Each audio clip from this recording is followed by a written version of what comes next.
Le président du Faso, le capitaine Ibrahim Traoré, a présidé ce mercredi 14 mai 2025 la session hebdomadaire du Conseil des ministres. Deux décisions majeures ont été prises en phase avec la vision de la révolution progressiste populaire. Première annonce, la création de l'Institut des peuples noirs, Farafina, rattaché à la présidence du Faso. Cette structure se veut un outil de lutte contre l'impérialisme et de promotion de la souveraineté culturelle africaine. L'Institut des peuples noirs Farafina est une renaissance de l'IPN imaginée sous la révolution d'août 1983. Il vise à réaffirmer les idéaux panafricains, à reconstruire les consciences africaines et à former une élite souverainiste.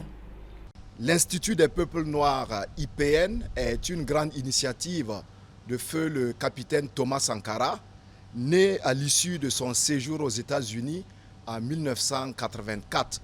Il vous souviendra qu'à cette occasion, le président du Faso a dit devant l'Assemblée générale des Nations unies un discours qui est resté historique. Au cours de ce même séjour, le président du Faso, feu le capitaine Thomas Sankara, a rendu visite aux Noirs américains au niveau de Harlem. Et il a fait le triste constat du traitement quasi inhumain qui était réservé donc à ces Africains.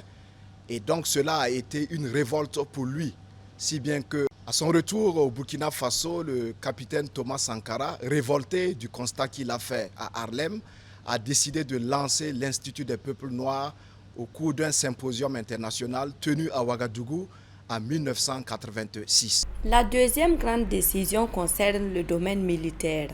Le Conseil a validé la création d'un collège d'enseignement militaire supérieur au Burkina Faso. Cette nouvelle école militaire formera localement des officiers aux compétences stratégiques en gestion de crise, commandement et géopolitique. Elle renforcera la souveraineté nationale en matière de formation de haut niveau.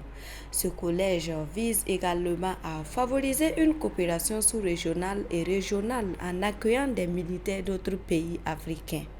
Nous avons examiné un projet de décret portant création d'une structure en charge de l'enseignement supérieur militaire au Burkina Faso. Il s'agira donc de l'enseignement militaire supérieur du premier degré, communément appelé école d'état-major, et de l'enseignement militaire supérieur du second degré, communément appelé école de guerre. Le constat est le suivant.